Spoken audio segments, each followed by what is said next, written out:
Paano kung makakalimutan yun eh? Ililibre mo ko ngayon. Thank you, sir. Happy birthday. Kaya lang, pasensya mo na yung pupuntahan natin. Turo lang yun. Akala ko makakapasok na ako sa Manila Hotel eh. Eh palagi ko lang nakikita sa labas yun eh. Natatakot akong pumasok, baka singilin ako sa pintuan pa. Tayo. Oh. O yan, oh. Okay. Okay. Alam mo namang, yan lang ang nakayanan ko, eh. Ito, ayos na to. Alam mo naman tayong mga pulis. Konti na sweldo.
Amerikanong kambing, oh.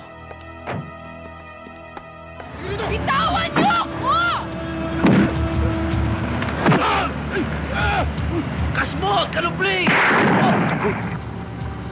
Uy! Bon Jovi! Okay din naman sa teamwork, ah.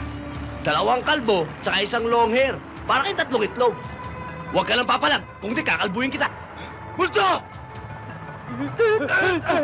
Takbo! Ah! Dumating ka pa! Wow! Iniligtas na kita sa pangkat ni Kojak, galit ka pa sa akin. Tsaka pag sinabi ko sa'yong darating ako,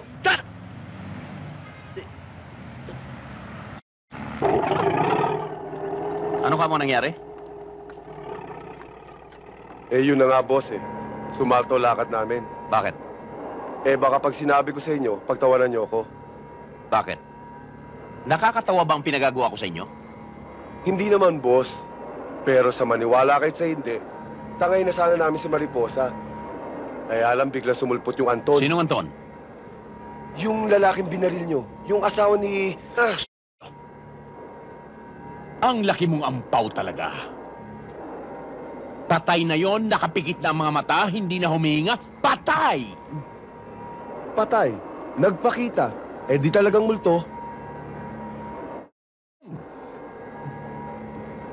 Ang tanda-tanda mo na. Kinakapitan ka na ng talaba sa ilong, naniniwala ka pa sa multo? Ang patay ay hindi na magbabalik.